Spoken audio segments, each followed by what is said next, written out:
The imminent release of Donkey Kong Bananza on Nintendo Switch 2 has made us all nostalgic for breaking stuff. It's just one of those days! Nothing to do with Limp Bizkit, let's not be silly. Video games have given us many iconic destruction playgrounds over the years, and their chief advantage over going out and smashing up real stuff is that there's no mess to clean up and you usually won't get in trouble, although I do enjoy annoying my kids by pouring lava buckets all over their Minecraft maps. Don't be upset, children. Dad's only being an arsehole to teach you a life lesson about trust. Now, while they're dealing with the emotional ramifications of that, let's get on with our top 8 games that let you destroy the environment.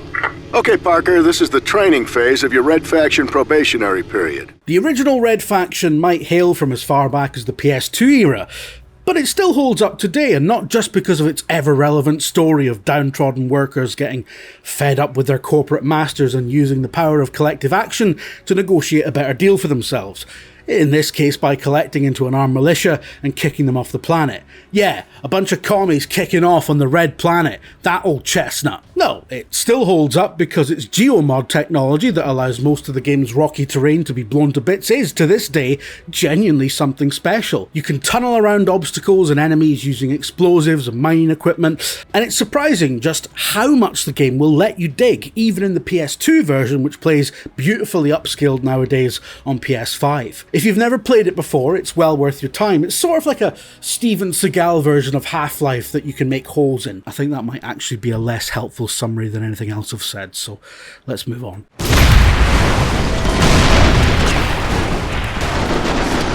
Mercenaries 2 was set in a fictionalised, war-torn version of Venezuela, whose building regulations left a lot to be desired, such as high-rises that don't totally collapse just because someone drove a tank into them. Unlike many of its contemporaries, with static environments that would at best throw up a scorch mark if hit by an RPG, Mercenaries allowed players to level entire towns with vehicles, explosives, and airstrikes. Like Red Faction, its destruction engine opened up tactics that challenged player expectations about how video games should be played. If enemies are behind cover, for example, you could simply get rid of it. If they were all holed up in a building, you could level the building. It's Dalek logic. Add to that some extreme enhancements to the GTA-inspired carjacking that allowed you to take over helicopters in mid-air, and you have a pretty extreme action game. It's sadly unplayable on modern platforms and no longer legally obtainable, which is a crying shame, although the first game in the series, which many fans argue is the better game, can be purchased on Xbox and is in the backward compatibility program, so, you know, there's that. Sadly now more a running joke about Team 17's endless milking than the highly regarded party game franchise it should be, the Worms series started life on the Amiga as, well, as more or less the same game that its long list of sequels were, just with chunkier pixels and fewer weapons. Sporting destructible terrain and user-editable levels right from the early days, which is pretty impressive for 1995, my favourite version of the game is Worms Director's Cut, an enhanced version of the original that retains its grotty art style, but contains a lot of the sillier weapons that would later become staples in the much more colourful and cartoony sequels. Blowing chunks out of the terrain very quickly becomes hazardous for all players, often leading to hilarious unintended deaths, and cowardly players would tend to dig a trench in the level and start calling in airstrikes, prolonging the agony of a round as the other teams expended precious resources trying to reach them. God, this takes me back. Only Amiga makes it possible. If it's not on Amiga, it's shite. All the games that have come out since the Amiga have proven, because every game since Commodore went bust has been rubbish. And I think I can prove that with facts. I'm just talking rubbish now, I can't prove that. But I never meet Destroy All Humans is a series that's not half as funny as it thinks it is, but it does offer a worthy distraction in the form of a B-movie style destruction sandbox modelled on such glamorous locations as Summer of Love era San Francisco and swinging 60s London. More or less the same thing, just a bunch of mad shaggers. One of the weapons is an anal probe that you shoot up people's bottoms and watch as it murders them from the inside out, leaving a corpse with an arse like a ripped out fireplace. Which is funny. But the real fun happens when you let your flying saucer loose on some real fireplaces and let rip on the game's various cityscapes with your advanced alien weaponry, levelling buildings, chucking vehicles around, and generally just being an intergalactic dickhead who sucks. Well, that's a hobby, innit? Teardown is a voxel-based physics sandbox that has a weird campaign involving corporate sabotage and insurance fraud, but most importantly for our purposes, you can level buildings with diggers and it's well good. There are a lot of mixed feelings about its objective-based campaign mode that contains a lot of level reuse and timed 60-second destruction challenges that are extraordinarily tricky. Some players feel that it detracts from the cathartic, creative spirit of the base game, and so the devs have included a sandbox mode where you can explore and smash to your little vandal heart's content. It's kind of like a reverse Minecraft, and very unlikely to be made into a dogshit film that for reasons you had to spend 20 quid on and then sit through because it was your 12-year-old's birthday and you had no other option. True story, by the way. Still better about it. I'm not really, I do actually like my kids, it's just jokes.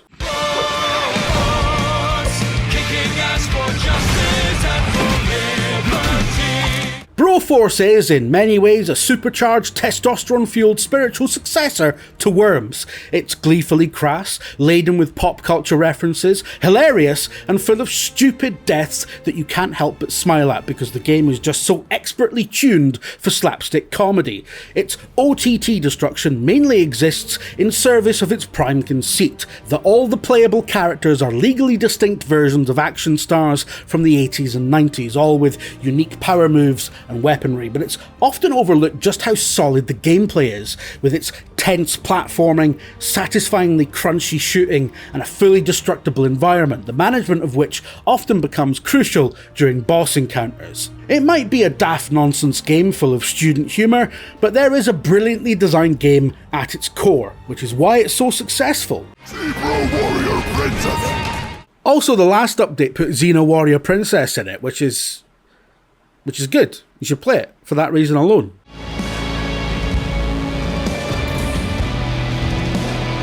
Not to be confused with Hebridean separatist movement Naked Sky. No Man's Sky is a trippy space trading and inventory management sim that used to be rubbish and now isn't, according to common wisdom.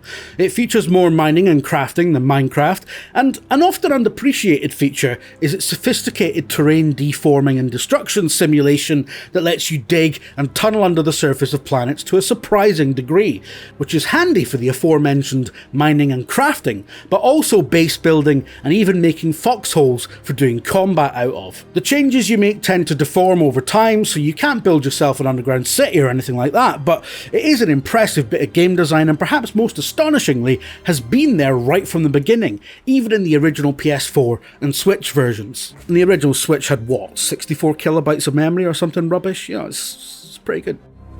Mining engineer. Demolitions class C.